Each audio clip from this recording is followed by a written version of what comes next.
Hello, Vande Mataram students. How are you? I am good and I hope you also are very good and safe. So today we are going to learn first chapter of your social studies, which one is the sources of history. यानी कि हमारे इतिहास के स्रोत, हमारे इतिहास के sources, और ये आपके हिस्ट्री के पोर्शन का पहला चैप्टर है. और for your kind information that this time in 6th standard you have to learn 3 portion: history, geography and civics. So this one is the first chapter of your history portion. So let's start the chapter. Now we can see some kinds of picture over here. So let's identify the pictures. This one is a vessels or utensils. This one is a idol. It's also idol. These both are stamps and these all are tools and toys. तो इससे हमें क्या समझ में आता है कि ये जो सारे ये बर्तन है, फिर ये दोनों प्रतिमा है, then after this both are stamp यानी कि मोहर है, और ये सारे कुछ औजार और टॉयज है जो हमारे इंसान टाइम के पीपल यूज़ करते थे, बनाते थे. So let's start the chapter from your first paragraph. अभी मैं आपको बता दूं कि इस चैप्टर में हम क्या लर्न करने वाले हैं. तो अभी हमारे लिए हमारी हिस्ट्री जानना बहुत ज़रूरी होता है, लेकिन history it's called the past, you know. Then how can we know our past? We can know our past from these kinds of sources. हम हमारा past कैसे जान सकते हैं? ऐसे सारे सोर्सेज की वजह से हम जान सकते हैं. कुछ ऐसे फ़ोटोज़ होती है, कुछ ऐसी जगह होती है जिसकी वजह से हमें हमारा पास्ट समझ में आता है. और हमारे लिए हमारे पास्ट को जानना और हमारी प्रेजेंट सिचुएशन को समझना बहुत ही ज़रूरी होता है कि हमारे एंशिएंट टाइम के पीपल ने कौन कौन सी चीज़ों से सफ़र होके भी, तब सारी फैसिलिटीज़ ना होते हुए भी वो लोग कैसे सर्वाइव करते थे. So let's start the chapter from your first paragraph. Early in the morning, you receive a newspaper which makes you aware of the daily events and incident. अभी रोज़ सुबह हम न्यूज़पेपर पढ़ते हैं, हमारे घर पे आता है, राइट. तो उससे हमें क्या समझ में आता है, हमने सारी चीज़ों से अवेयर होते हैं, हम सारी चीज़ों हमें जानने को मिलती है, जो सारे इवेंट्स एंड इंसिडेंट्स हुए होते हैं वो. After sometimes this events become the past. और कुछ समय के बाद ये जो सारी इवेंट्स होती है वो क्या बन जाता है, अतीत बन जाता है, वो पास्ट बन जाती है. We recall the date and time when the same type of incidents happens. अभी जैसे कि आज कुछ हुआ है, वो आफ्टर 1 month वो इंसिडेंट्स होता है, तो हम आज जो हुआ होता है वो एट द टाइम हम याद करते कि नहीं 1 महीने पहले ये डेट को इस टाइम पे ऐसी कुछ घटना घटी थी. Photographs and detailed information given of the past events in the newspaper help us to know our history. फिर जो पास्ट इवेंट्स होते हैं उसके कुछ फोटोग्राफ्स होते हैं, कुछ इन्फॉर्मेशन होती है जो न्यूज़पेपर में मेंशन की हुई होती है, तो उसकी मदद से हम हमारी हिस्ट्री जान सकते कि नहीं कुछ समय पहले ऐसा भी कुछ हुआ था. In the above painting you can see a stamp, an idol, a seal, utensil, vessels and various other tools. यानी कि ऊपर की जो ये सारे फोटोग्राफ्स है, पिक्चर्स है, उसमें हमें कुछ मोहर दिखाई देती है, कुछ आइडल यानी कि फोटोग्राफ्स, कुछ प्रतिमा दिखाई देती है, बर्तन सारे दिखाई देते हैं, फिर कुछ औजार है, ये सब सारा दिखाई दे रहा है. We come to know history throughout such sources. जैसे कि हमने पहले देखा कि हम हमारी हिस्ट्री कैसे जान सकते हैं, ऐसे ही सारी सोर्सेज की मदद से. It is necessary to have knowledge of the past and to know and understand the present situation.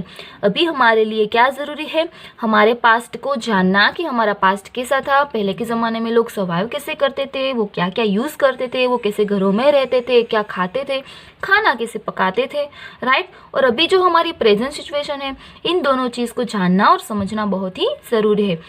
We know history of thousands of years from old or ancient buildings, forts, temples, stepwells and other sites. अभी हज़ारों साल पुरानी history हमें कुछ ऐसी जगहों से समझ में आती है, कुछ पुरानी बिल्डिंग्स होते हैं, कुछ किले होते हैं, कुएं होते हैं, मंदिर होते हैं, और भी बहुत सारी साइट्स यानी कि बहुत सारे ऐसे स्थल होते हैं जो हज़ारों साल पहले बने हुए होते हैं. फिर भी हम वहाँ पे ऐसे घूमने के तरीके से हम वहाँ पे घूमने जाते हैं, तो तब हमें हमारी हिस्ट्री समझ में आती है.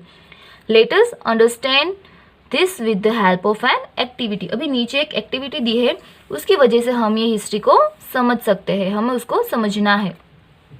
Make a scrap book of old articles, paintings and photographs gathered from various newspaper and magazines in your school और towns, village and library.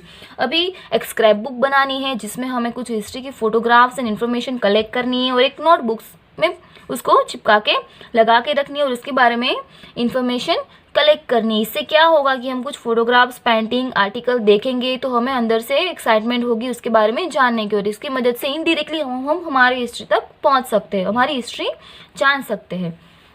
When collecting articles, photographs and pictures of paintings, we gathered historical information. Right. जैसे जैसे हमें कुछ नए नए articles मिलते हैं, कुछ ऐसे फोटोग्राफ्स मिलते हैं, कुछ ऐसी पेंटिंग्स हम देखते हैं, उसकी पिक्चर्स देखते हैं, तो उसके बारे में हमें उसकी हिस्ट्री समझ में आती है, उसके बारे में हम उसकी इन्फॉर्मेशन कलेक्ट करते हैं। You might even know some people who have collection of old paintings, photographs, coins, stamps and written information. अभी हमारे आजू बाजू में कुछ ऐसे लोग होंगे जिसको हम जानते होंगे, उस चीज़ के पास कुछ पुराने पेंटिंग्स, फोटोग्राफ्स, कुछ पुराने सिक्के होंगे, कुछ पुराने स्टैम्प्स होंगे, कुछ लिखा हुआ इन्फॉर्मेशन, रिटन इन्फॉर्मेशन उनके पास अवेलेबल होगी, right. This treasure of information was passed on to us by earlier generation. और ये सब चीज़ें हमारे पास कैसे आई? हमारे जो अर्लियर जनरेशन यानी कि हमारे जो पूर्वज थे उनकी मदद से, कि उन्होंने कुछ बनाया था, वो एज अ एंसाइंट टाइम के अवशेष के रूप में हमारे पास रहा है, तो इसकी मदद से हमें सारी इन्फॉर्मेशन मिल रही है।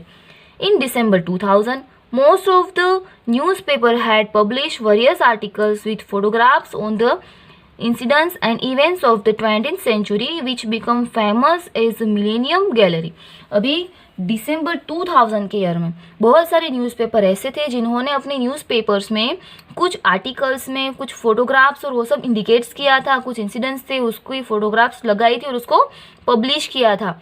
तब उस समय में वो किस नाम से फेमस हुए थे? Millennium gallery, right.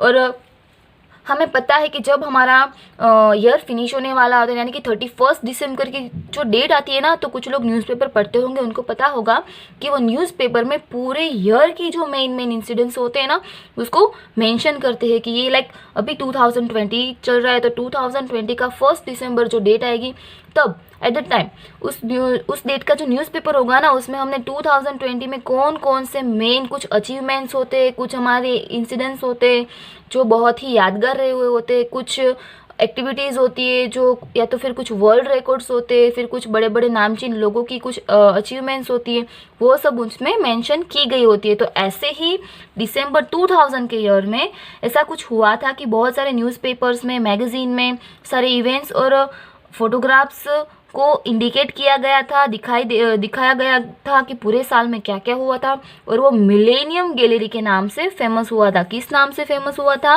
Millennium gallery के नाम से फेमस हुआ था। Okay students, I hope you can understand all this portion and आगे का जो है वो हम नेक्स्ट वीडियो में लर्न करेंगे। सो तब तक के लिए वंदे मातरम।